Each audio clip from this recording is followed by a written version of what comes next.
Hey everybody, and welcome to the Purpose People podcast. We have got an amazing guest with us, Dougal from Smartbox. So welcome. Thank you. Welcome to the sofa and finding us in the middle of the country. Dougal, just tell us a little bit about Smartbox, because it's an epic journey that we're going to talk about today. But just tell us about what Smartbox actually do as a business. Yeah. So Smartbox focuses on creating technology that enables disabled people that are unable to speak to communicate. Okay. So the sort of core technology is essentially it's a computer that runs our software on it called Grid.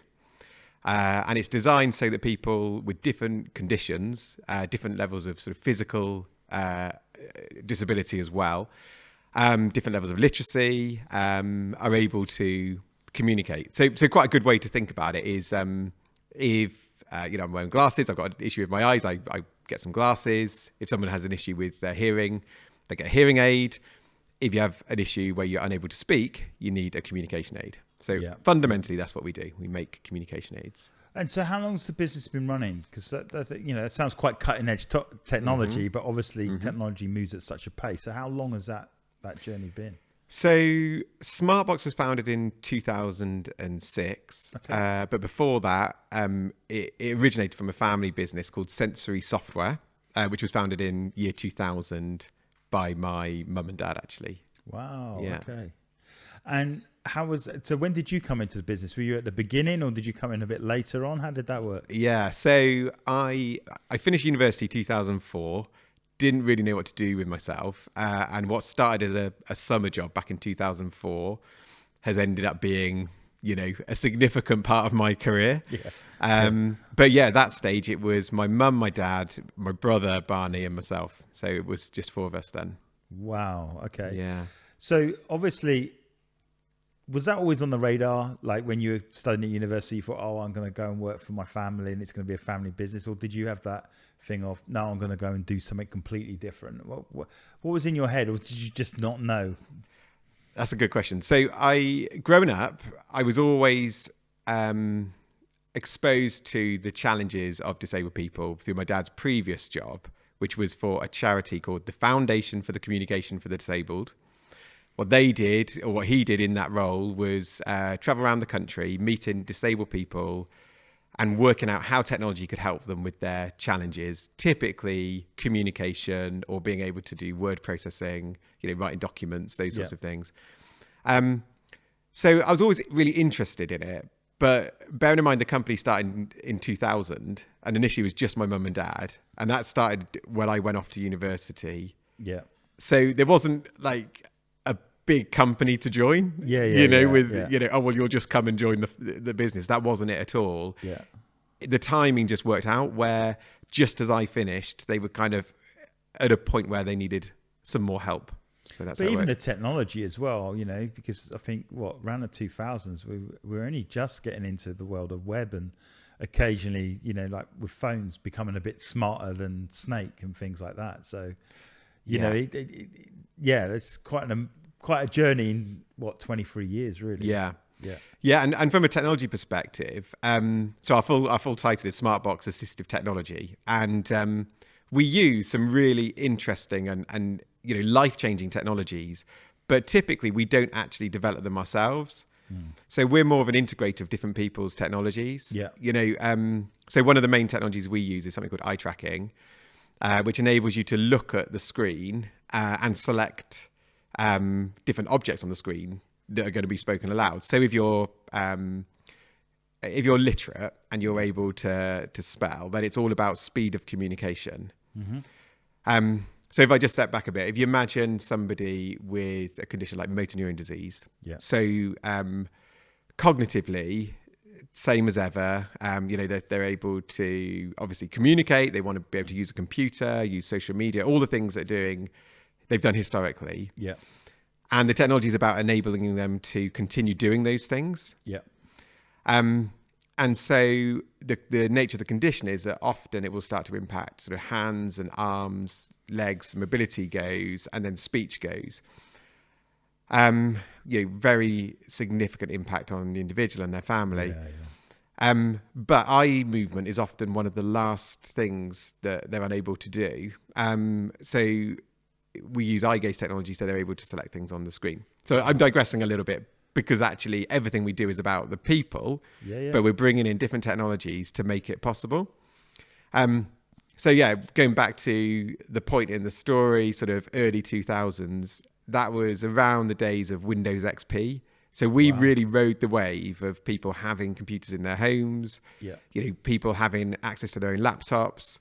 And our business model was quite disruptive for the industry, because we were really focused on software and enabling people to convert their own computers into communication devices. Right, got you. Yeah. And obviously at that point, I think we were starting to transition a little bit from desktop to tablet as well, which was a bit of a sea change as well. I mean, we had the emergence of the iPhone, and then Steve Jobs comes up with this big thing. It's like, it's a huge iPhone, but actually it became a big tool, didn't it? The tablet world. 100%. And I think in all the years I've been doing this, which is nearly 20 years, the two biggest technological advances that we've seen that have impacted our industry have been eye gaze, like I just talked about, and the introduction of the iPad. Because what that did, I mean, it created a platform that was ideal for many people that need alternative communication. Yeah. Lightweight tablet that will run all day, is really easy to use, very reliable. I mean, that's very much what you need from a communication device. It dominates the grey market. So like the older end of the market, let's say from my family, mum and dad and beyond, tablets are almost the go-to device, now for them, pictures of grandchildren and all that sort of stuff. Tablets it's just easy. They can touch it with their hands and do whatever they need to. Yeah, absolutely. Yeah. And I think that's played a big part in more sort of wider acceptance of the technology as well. Yeah. I say that I remember my granny going to computer lessons around this time, and she told me the story. She was about 5 minutes into the lesson, and she said to the instructor, she was like, "What is that thing that keeps whizzing across the screen?" And it was like, "Oh, that's the cursor. That's the mouse. You're doing that with your hand." And she just didn't, connect what was going on with her hand with what's going on the screen. And that, again, is a really interesting anecdote in terms of what we do, because when people switch to tablet computers, you talk about sort of older generations and them using technology, when you can just reach out and touch something, that is a lot more natural than using a mouse for the first time. Massively so. And I think, having read a lot about Steve Jobs, and talking about the mouse was quite a big part of Apple's development to get that working and get that right. As a tool, because no one had ever seen this interaction before. So just now going from your finger to a screen, and that's why he never wanted a stylus. He was I think the early Newton, which was an Apple Newton, that they wanted to put a stylus in it. It was like, I don't want a stylus. I hate it, and even when I see people with iPads using a stylus, I'm like, no. But it was a big thing about that finger to screen interaction is what he wanted, because people felt more connected. Yeah, absolutely. And I think, again, one of the things that came with sort of iPhone, iPad was those, the very sensitive capacitive touchscreens where you could be super accurate. We'd never seen that before. Yeah. So when we first started, we were buying touchscreen overlays to put onto monitors. That was where the technology was up to. Then you could get, there were then tablets were available, often with sort of detachable keyboard, but they were very big, bulky, really poor battery life, that sort of thing. Yeah. And often you'd have to use your fingernail in order to make the touch work. Oh, wow. Which for our user group, you imagine people with challenges with their physical access. Yeah. Accuracy is not always easy. No. So at least, well, the jump forward where you touch was absolutely, pixel perfect. That made a huge difference to our user base. So. Yeah. So let's go back to like purpose, because obviously your business is exceptionally purpose driven in terms of the way it's at. So do you feel that now you were working in the business on the regular, did you see the possibilities evolve, like from the point of view, like I could realize my full purpose here, or this was something I wanted to align my life to. Mm-hmm. So it's more than like a career; it was a life's work. How did you see it? Because it's a huge thing you're taking on. Yeah, and it's a worldwide problem of people suffering, and then technology begin to ease some of that suffering to some extent. Yeah, I think for for at least the first 10 years, the focus was on the technology and Yeah. developing the technology. And that's what I was most passionate about, probably. And it was quite a narrow focus because my role was going out and meeting people with disabilities, understanding their needs, understanding what our product could do and what it couldn't do. Yeah. And sort of adapting to that. And I think, so that was kind of a big part of that initial journey. I would say now it's changed quite a lot because the real focus at the moment is about awareness, understanding of what we call AAC, which stands for Augmentative and Alternative Communication. But it's essentially provision of, in our world, provision of communication aids to people that don't have speech. And so there's no doubt now that's the big driver. The technology, obviously, we've got to keep improving it. It can go a lot further. But the biggest thing that we need to take on now is making people aware that this technology is available and helping tell the stories of how it can really change lives. Well, I mean, I'm not putting you on the spot, so don't feel like I'm trying to drill you for stats. But what percentage of the population like I struggle with these type of issues? Have you got stats on that? So the stat that comes to mind to answer that is 1 in 200 at some point in their life will experience significant communication difficulties. Wow. Yeah. Wow. So in a country of 68 million people, not doing the maths, it's quite a large problem. Yeah. And that's just England, the UK. It's not any wider than that. I mean, the same conditions pretty much apply globally. There's, you might get greater prevalence in one part of the world or another. Yeah. But it's a global problem, and provision of communication aids is absolutely tiny relative to the need. Challenge is the variations of the need. So if you think of somebody born with a disability that means he can't speak, that could be, say, cerebral palsy. In that case, they're not born literate, so you've got to think about symbolization of language. That language. And got to learn to navigate the symbolization of language on your screen. That's not easy. And so you need people around you to support you that. And then if you've got a physical disability alongside that, that can often be the case with people with cerebral palsy. So you're then, you've got to overcome that challenge as well. Yeah. And essentially that's the inability to speak comes from physical challenges. If you think of somebody with autism, for example, it's not always a physical challenge, but something cognitive that means non-verbal autism is a condition we provide for a lot. Yeah. But again, you've got the whole range of challenges associated with that. And then there are things happening, throat cancer, people suffering from brain injury due to accidents or illnesses, all the way through to things like Parkinson's, dementia. Wow. There's such a range of conditions, and the way they present can vary dramatically from person to person.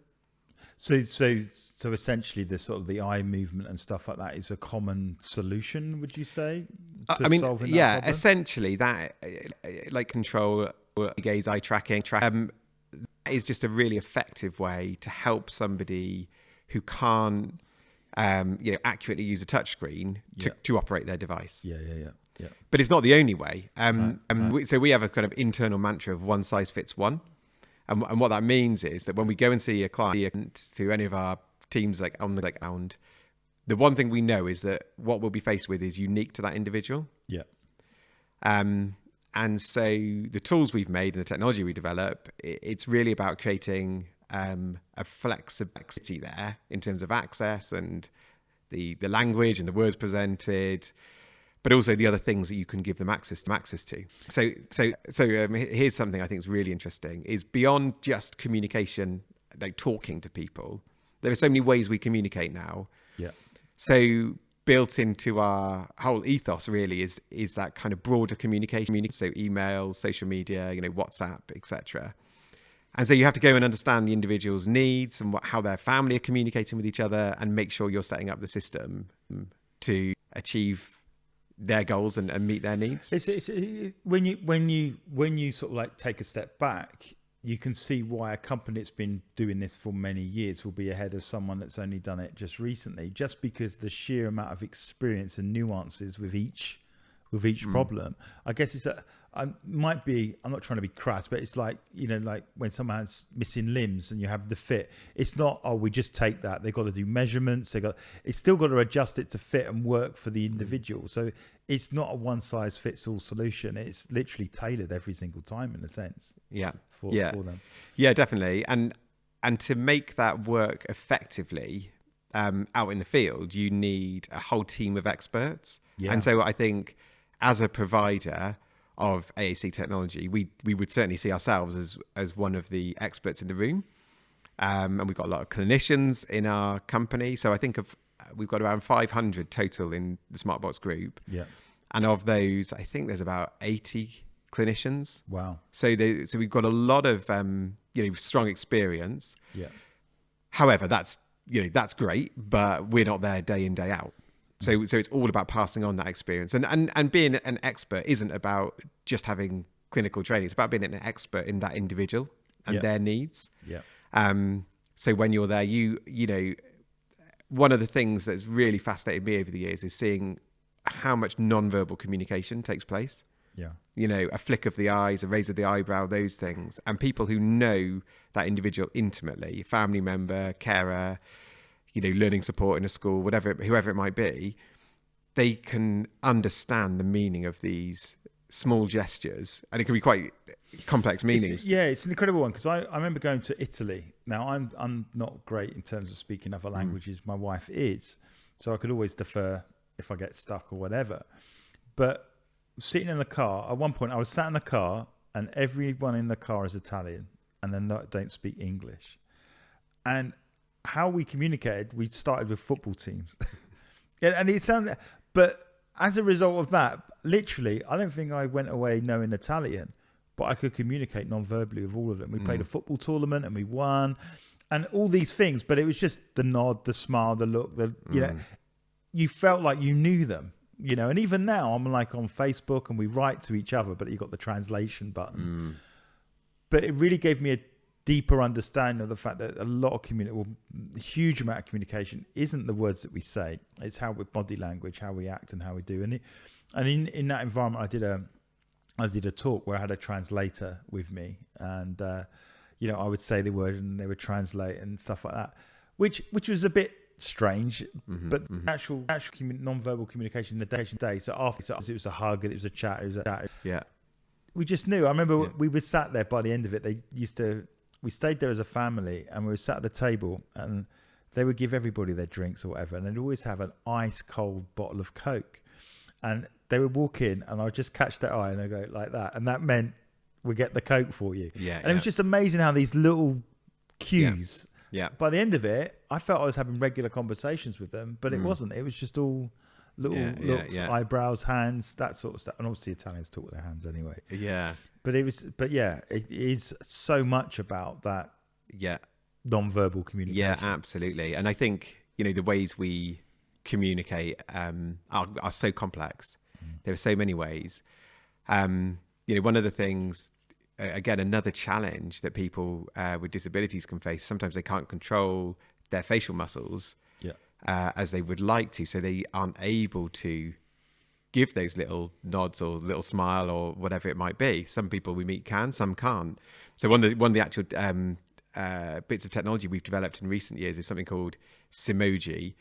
And essentially it's animated emojis that convey emotion and help people understand how somebody is feeling, but in a kind of light-hearted way.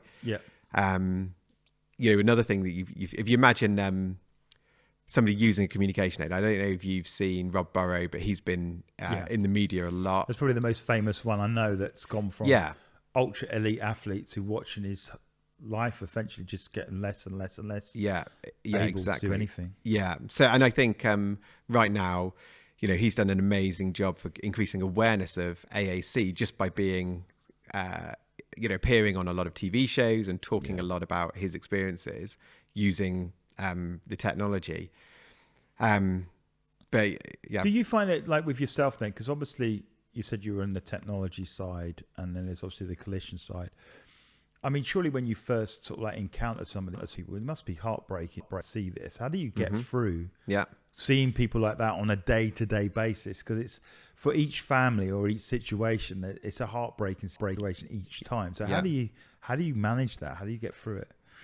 Well, when people start the company and I'm sit down and talk to them, I talk about the different emotion you're going to find in the room. Not that they're necessarily going to experience it, but I think it's really important they understand this is what it's like out in the real world. Yep. So, if, a few things I say is this can impact anyone from any walk of life. So when I go out and see people, any corner of the UK, it could be in, a really well-off family situation, and they've got a big adapted home. Sometimes they get a big payout because there was some kind of medical negligence, and there's no additional requirements. They've got all the money to help the individual, but equally, you can find yourself in some really poor areas of the country, and you see real poverty and single parent families trying to cope with 5 kids and 2 have got really significant disabilities. Wow. And it's a real reminder. But I talk a lot about the emotion that you're going to find in the room. So general sort of patterns that I found were, when it was a child, there probably was a really significant, almost like a grieving process for the family, to coming to terms with the family that their child was going to face these challenges, and it's going to be difficult for them. But perhaps by the time they'd got to the point where Smartbox would come and see them, it was almost like, okay, now what positive things can we do? Yeah. And so I saw more ideas of joy in those rooms than anything. And, that was an amazing part of the job. And that's, still... So rather than being a negative, it was actually a positive. Yeah, absolutely. Okay. Yeah, it was, so my child is going to be able to communicate. Or, wow. I've seen kids like tell their parents them for the first time. They've never done it before. Wow. And they've got the device. And I just remember this one mum saying, did they say that? Referring to their child. It's like, yeah, this is now going to be their voice. And that was the first thing they've chosen to say. And, you can see the whole room is like trying to keep it together.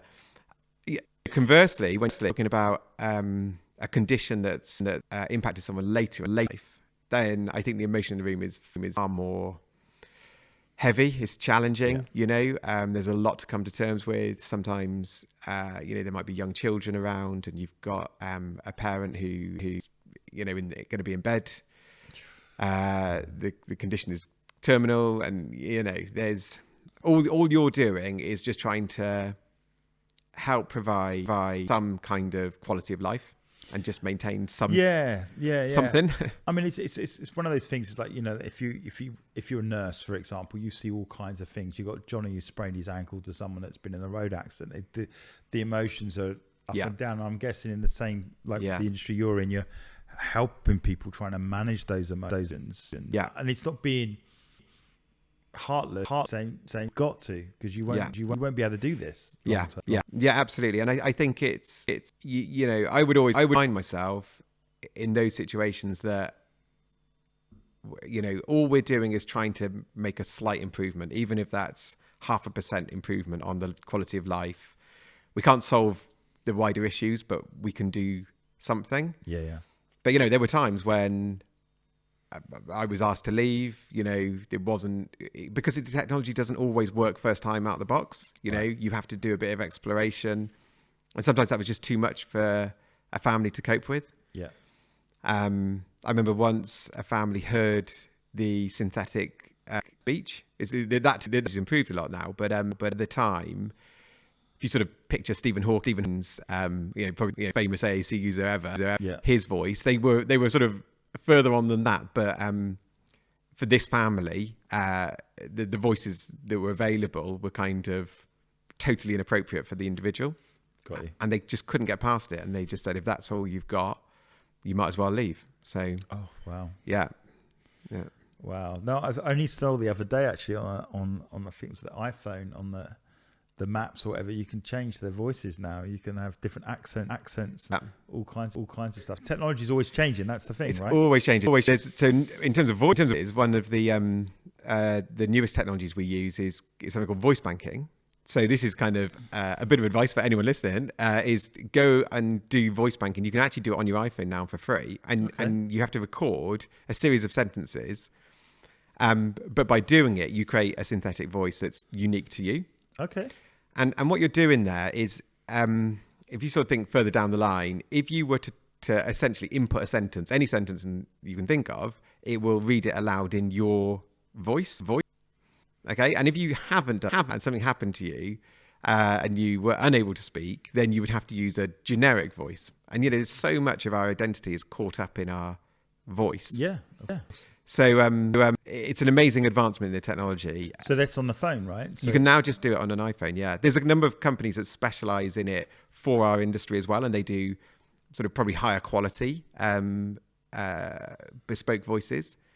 So often if you, say, we talk about motor neuron disease, if you were just diagnosed with motor neuron disease, one of the first things you'd be recommended to do from a communication perspective is to go and create a personal voice. Yeah. Okay. So when you lose your speech, you still sound like you. Wow. Yeah. Sure. It's mad, isn't it, when you think it all the way through. So yeah. Tell us a little bit about the journey that you were on, because I've known you for a while and I've know a bit of the journey, but for the benefit of the listener, you joined a family business. Yeah. It started to grow and was doing quite well. Yeah. And obviously in your industry, because it's quite niched, when it does quite well, it gets a lot of eyes and ears from other places. And, with the point of, if other businesses are trying to grow, acquisition becomes another way of growing the business. And you, as a smaller company, become a target for that. Yeah. So let's start the story around about there. Is that cool? Yeah, definitely. So you're working in the business and there's an expression of interest. Is that fair to say? So do you want to pick up from there just a little bit? So as I started talking about earlier, we started as a family business and we grew it as a family business. And I think, after the initial family members, the first people who joined the company were friends from school, like literally just get our mates in, people and trust. And it's worked really well. Like those guys are still in the business today. Wow. And we grew and we evolved and we had this big focus on, like I said before, the technology. Yeah. We focused on a lot of exports. So we really specialized in localizations into different languages, creating symbolized versions of different languages. So a big part of our business model from a very early point was a big, wide international reach. And then the one market we sold direct into was the UK. And anyway, so we built the company really well and really successfully, sustainably and steadily. But alongside that, you've got the challenge, I think, of developing it or operating it as a family. Yeah. And as the company moves and evolves, and that's what happens to companies, right? And so dynamics change and shift. And I think we just got to a point as a family where those dynamics became really strained. It was really difficult to run the business as a family. We had different ideas, different views. The headquarters of the company was in one place. My brother and I were based in Bristol, and the headquarters were in Great Malvern. So, it was just sort of creating division, which was not what we wanted. And were you obviously the business, were you at home and then you moved out? How did that, were you always, because I'm just imagining dinner with the family and, how you could. Yeah, it wasn't quite draw a line. that. Like I didn't live at home or anything. No, although the company, when I first started, was in a room in the basement, so it was, then we did have our business meetings at the kitchen table. Right. But it was more, if we went on a holiday or something. That would been. Yeah. And we were all very emotionally involved in it. It ever since I've done it has been a huge part of my life. So we got to that point where we thought, well, actually, no, what happened was we got to a point where it was probably a real strain, and then we were approached with another solution. Yeah. And so it was the largest company in our sector. And the thing they really, I think, saw that we had done well was develop our software. So that was the intention. And from our perspective, we'd spent all those years developing and building the technology, and the chance to get that out to so many more people globally, it felt like the right thing to do. Yeah. So we did that, and we made that big change, and it led to my parents retiring. But then what happened was the competition authority, just as that went through, got involved, and they said, hang on a minute, we're not sure with this. Wow. Because there's not too many companies that do what we do. No. And I think that caught us all by surprise, to say the least. It was a big shock. And what they essentially said was, you have to operate separately as you were. So for 2 years, we operated separately whilst they did their sort of research and investigation into the acquisition. And ultimately, they decided no, they weren't happy with it. And so we were sold again. So in 2020, we joined a different group called CareTech, is our parent company now. Yeah. And so they provide care and special education for people with disabilities. That's the core of their business. They do quite a lot of other things as well. But there was a really good alignment there, really good synergies. And it's been really, I think, great for Smartbox because it's enabled us to do what we set out to do when we made that decision to sell the business. So to reach to more people around the world. So to give you an idea, back in 2020, we probably were supporting or providing a voice as kind of our key metric. How many people are we giving a voice to each year? To around 7,000 people. That's across like software. We've got an iPad app, everything. And this year our aim is 27,000. So wow, okay, yeah. So we've developed and grown really significantly over the last 3 years. But your role's changed as well, hasn't it? So yeah. What's your role now? So now I'm the CEO of the group. So we've in the last 2 years, we've done 2 acquisitions in the US and in Germany. Amazing companies that have joined us, really like-minded, great people, great cultural alignment. And it's just helped us really grow and evolve the business. So now the business has a sort of different corporate structure where we are managing different subsidiaries, operating in different markets. And and that's been great. It's a really nice new challenge for me personally, but also for the team. Yeah, I mean, and that's the thing for me. It's like, what do you think? Do you feel like you're always being stretched to learn, or do you just enjoy the challenge? What does it feel like now? Because I know the size of the company in terms of number of people. I think 65, wasn't it? You said that around about the time in 2020, And what are we on now, number wise? So by the end of this year, it'll be 500, which is a very different animal. Yeah. So So what?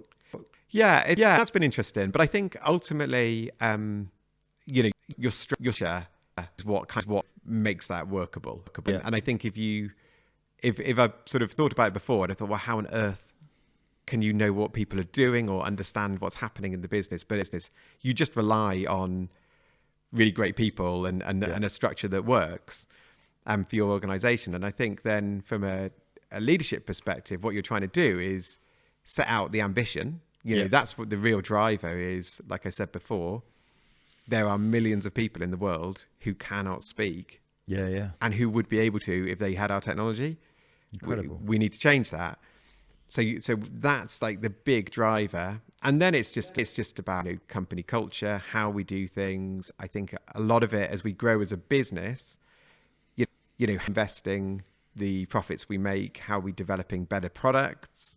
Yeah. Be proud of the products we're making. How life-changing are they? And one of the things I often reflect on is the people that use our product. The product is the piece of technology they can use. If you imagine using eye gaze, that's it. That's the only thing you're able to access, because the only thing that's got an eye tracker at the bottom of it, bottom of the screen, typically. Yeah. So we are absolutely committed to making the best technology we can possibly make. And that means it's quite expensive. It's absolutely highest quality. We are aiming for Apple levels of execution in the final product. Whether we're there yet, or whether it's one thing that's to come. But that's how we see it. And we think it's so important that people using our technology are given the absolute best available. So how's the company made up now? So you've got, like, you talked about maybe there's like 80 clinicians type within up. How many techies have you got? Like, they're actually building the software out and stuff. Yeah, in development teams. It's got to be quite big, I would guess. Yeah, that's a good question. I mean, we are currently recruiting for software developers. They're always hard to find. Anyone interested? Yeah, yeah, quite. Yeah, I think those are live job adverts at the moment in Bristol. So I think it's probably around 15, 16 in our software development team, which also, includes content development. So we develop our core platform, which is called Grid. Yeah. And then within that, I've talked about these different needs, whether you're literate and non-literate, what language you're using. There's different ways you can symbolize language. There's a lot of variation. So we have a team that just make content for the platform. And then we have a hardware team as well who design and, develop the hardware solutions. So it's, it's a very complex operation and it's growing. So what's the vision now? Like, where do you want to take it to? What would be, you'd maybe look back in 10 years and say, look, that's kind of what I was aiming for. What the numbers? What are you looking at? Oh, yeah, that's such a good question. So as a group, CareTech have got an ambition to reach 1 million people by 2030. Okay. Yeah. Okay. So that's cumulative across, that was set out back in, I think, 2021. Yeah. So I think for me now, the technology development is always going to be a passion. I love that. But that is the thing I'm very familiar with and is kind of has always been there. Yeah. Now it is about reach. Yeah. Yeah. So there are parts of the world where AAC doesn't really exist, not on any scale. Right. It's not provided for. So I think being able to provide more people with the technology they need is absolutely the aim. Yeah, and that's what I love about it is that because I've not just met you from the organisation. Everyone I meet is absolutely passionate about it. It's like they're very impact-driven people, and that's what I love about what Smartbox do and the people that work in there. And for me, it's like if you want to impact the world in a significant way, and I always say this, it's not always that you have to be the CEO. Obviously, you are, but you can join a team that's doing it. Yeah, I always use this. Example is like sometimes we think as to impact the world, well, I've got to be the entrepreneur, I've got to be the leader or whatever, but you can fulfill purpose by working for somebody else that's doing meaningful work at the same time. And it wouldn't it be better if you come up with the world's best technology without having to manage the books and trying to get paid invoices and all that sort of stuff? So focus on that. So for me, having met different members of the team, that you can tell that they're purposeful people. They're very driven, very impact-led people, because they're taking what they're doing as like this, like the significant thing that I'm doing. I'm on a mission to make an impact. So it's incredible job. But what's the biggest learning that you've had now from family business right to there? What's the thing you've had to learn the most, that's had the biggest impact in your life so far in your career? That's a big question. Ultimately, I think it all comes down to people. Yeah. And I'm sure that's a real cliche thing to say. I think a company is ultimately a group of people with, common goals and objectives. And I think the importance of high quality, motivated people, it's just kind of everything. Everything builds off that. If you bring in you have the right team. Yeah. So that's I think probably the biggest focus continues to be for the company to make it a great place to work. That's I think super important to us as an organization. And a big part of that is that you every time you come into work, you are contributing to something that will change people's lives. But I think it's also important to not just rely on that, or to just say, well, that's it. We can offer a low rate of pay, or the offices aren't as nice to work in, or whatever else it might be.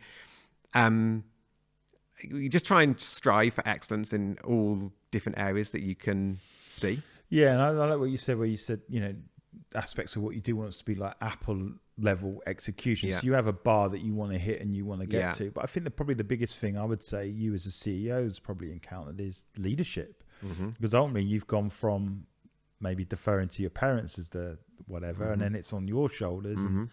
and I guess everyone's looking to you for leadership, and you've got to take them there. So that's quite a big responsibility in itself, sure. Yeah, and that changes as the company grows. That looks really different. Yeah. So now, again, another cliche is all like biggest challenge, communication. So internal communication, how to reach people across the organization and provide clarity, give detail, be transparent, but not overwhelm or confuse. Yeah. What might apply to this part of the business doesn't apply to that part. So you have to sort of tailor messages, but there is of course, like a global message that applies to everybody. Yeah.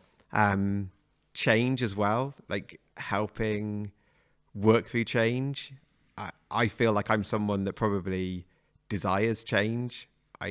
I will get bored if things stay the same. Yeah. So it Which drives is good to me. be in a technology business. Yeah, definitely. changing. And I think, and just as a company, I kind of reflect each year just how different the company feels. And I welcome that. I like the fact that each of my weeks feels quite different. Each day feels quite different.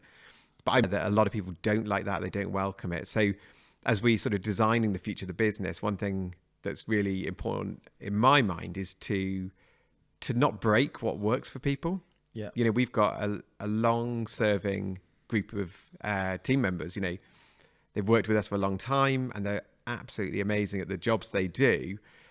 And how can we grow and evolve the business whilst protecting that and not breaking what works so well? Yeah, because often visionaries have a propensity for breaking what they started just to reinvent. And it sometimes doesn't need reinventing. It just needs chasing after something else, maybe product diversification or greater reach or something like that. But stay where they are, the chances are they just break everything and start again.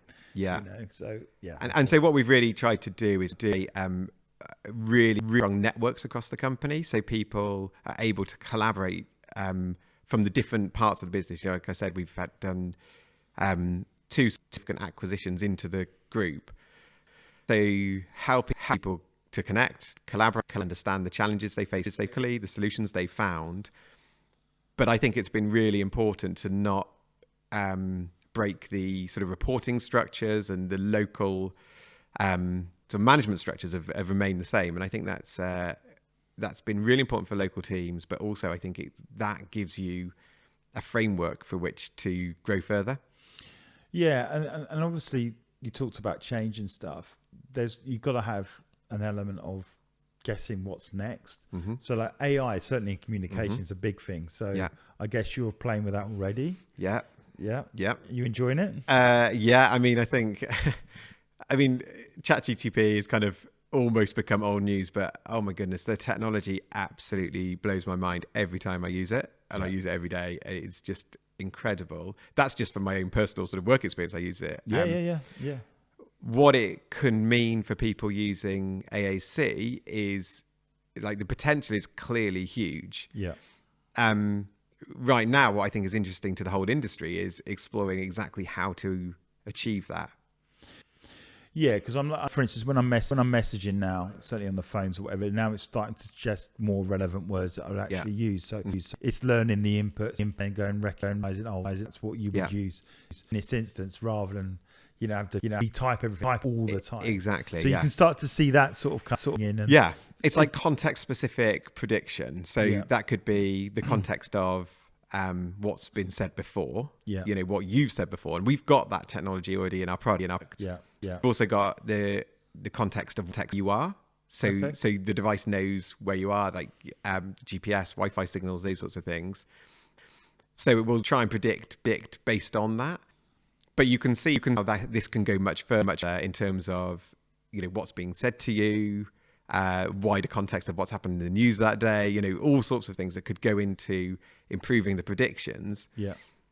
There's also a balance though, whereby it's sort of accuracy of what an individual might want to say specifically in their words, in their way, versus the speed of communication, which is one of the biggest challenges people in AAC face. Yeah. So I don't think there's going to be one way that it will apply to everyone that needs AAC, but there's no doubt the technology will, in probably not too distant future, really be quite game changing for our industry. Yeah, because we're working with a company in the dyslexia world, and one of the biggest thing is that speed of communication, because they're trying to read something and understand it and communicate in real time. So there's some clever things that we're looking at and working with them on. But the point of it is, the key thing is that almost that mimicking of that real time understanding. So it's not this awkward pause in a conversation while you're trying to process it. Yeah. Because that's part of communication, you know, that you can speak and then you're not stuttering, or there's not a gap. It's like we just got a conversation, regardless, even if it was gesture, you know, there's no break in the conversation. So it's so true. It's interesting stuff. Even as you're talking then, I'm sort of saying, one of the big challenges we face with communication aids and that technology, and the challenges those individuals face, is they are often unable to give you those clues. So, and once you finish speaking, then you have to wait whilst they input their message, which is why speed and rate of input is absolutely central to what we're trying to achieve. Yeah, and that for me then is when that gets cracked, then it's like, wow, there's fluidity then. Yeah. You know, and I think that's like, wow, this is real. I mean, it's incredible what you do anyway, but that's like, wow, this is going to. But if you think about it, right, if you've got somebody with a device, and if you wanted to, you know, the words I'm saying now, the process to get them from my brain to form the words and to speak, it's this incredible thing we do all the time that you don't think about, and the words and the flow and they come out of your mind and you speak them aloud. Whereas if you're using communication aid, it's more like you're typing something, whether you're inputting symbols or selecting messages. It's a different thing. One of the things I wonder is what technology might do in the next 20 years in terms of brain controlled interfaces. And you know, people start thinking, oh, but you know, a machine that can read my mind, oh, well, I wouldn't want that. But there are some very interesting technologies that are being explored of how you could do that in a way that could be like incredibly impactful. But it's interesting. It's like sometimes just simple things can make a big difference. Like you talk about the typing thing, just those 3 little dots. Yeah. Just seeing them there, that you know that someone's, or on WhatsApp where it says typing. Yeah. Just those things have made a difference to even that communication, because you know that you're not having to guess if you're ever going to get a response, for example. Yeah. And so it's interesting. So one of the things we have developed for our devices is you've got the screen the person is looking at, and then on the other side, you've got what we call a second screen. And on that, when they are typing, you can see the 3 dots. Yeah. Because, you know, you kind of need it in face-to-face communication in the way you'd get it on, you know, WhatsApp or Facebook or whatever. Yeah. We also use that second screen so that when you say something, it also transcribes it. Yeah. So, you know, one of the things we find is that the voices can't always be understood as clearly as you want, or, you know, the tools we have at our disposal with our voices, with natural speech, it is incredible. And so, you know, a loud environment, we're in a bar or something like that, you know, we automatically just talk louder and that's fine. That's it, yeah. And if we spoke at that same volume when we're in the supermarket, everyone would be staring at us. And so, of course, we like naturally reduce our volume. But again, with the communication device, you know, how able is that person to adjust volume dynamically in that way? You know, you've got to kind of tell the computer that we need to speak at a different volume, and that's a more difficult thing to do. So we often find that having that, it's almost like subtitles on the second screen, really powerful. Yeah, but it's like the language, you know, capital letters is shouting. There's all that sort of stuff. We went from emojis where they were just characters on the keyboard to now they're actual physical drawings. Yeah. You know?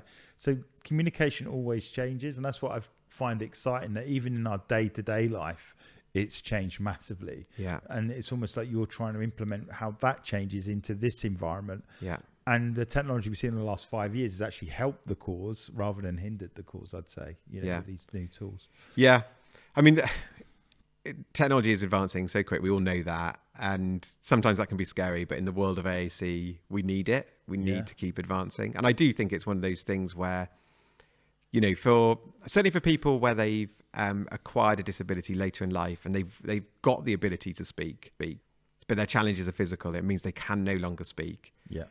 You know, I just hope and pray that they are able to overcome that barrier, and it probably will be some kind of brain controlled interface that enables them to continue speaking in real time. Yeah.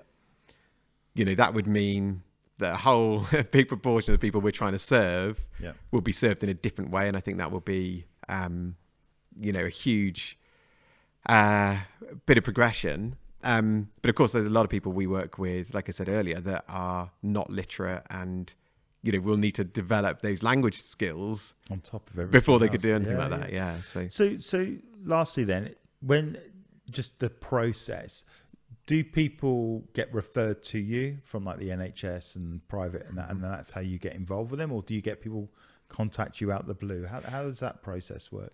Yeah, I mean, so I do think of the company globally now. So the UK is one part of it. That's probably the bit I know most intimately, having worked in it here in the UK. But I think, it's a global picture. And what you typically what you see is that the devices are paid for by the healthcare system, right?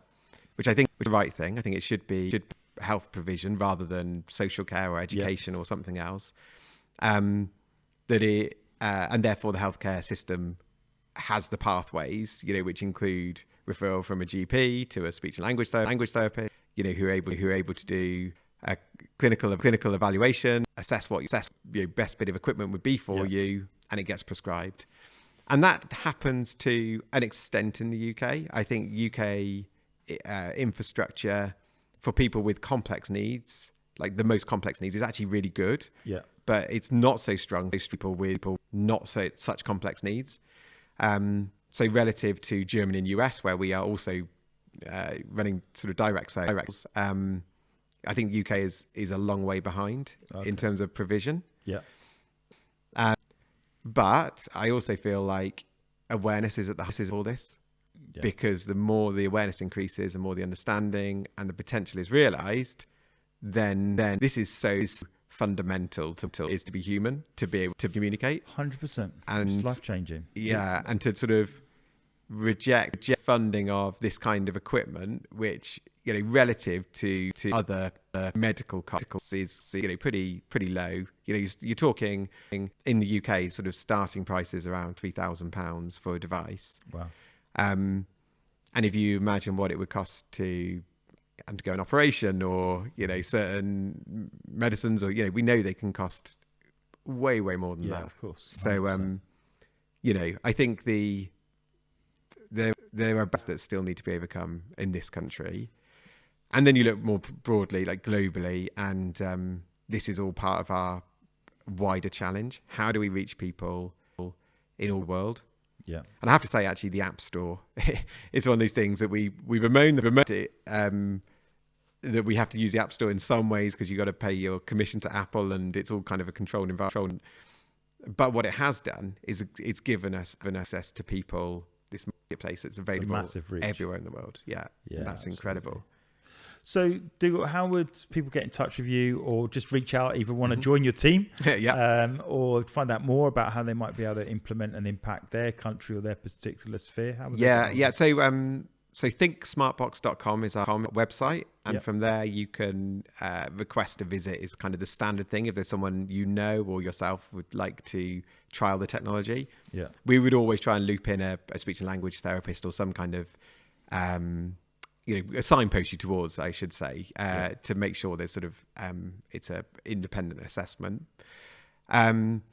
If you want to join the team, then you can go on our website, and the jobs are all listed there. We are recruiting at the moment. Yeah. There's a number of jobs available in the UK and in our US and German teams as well. So we are continuing to grow and expand, and so it's a very exciting time for the industry, I would say. No, it sounds amazing, and it's been great spending time with you, getting to see the reach and the growth and how the business is impacting more and more people, and I really do. I'm right behind you. Like, get to that million people. By 2030, it'd be amazing. So thanks for spending time with us. Thank you very much. Awesome. Everybody, thank you for listening to the Purpose People podcast. You can obviously see us on YouTube, where you can see our wonderful setting here that we film every time we do a podcast. But you can also listen to us just in your ears on Apple, Amazon, Spotify, and Google. Please like and subscribe to YouTube, and please leave a review on our podcast. It really helps us get the message out that can help people live a life on purpose, for purpose. We want to help you make purpose a priority.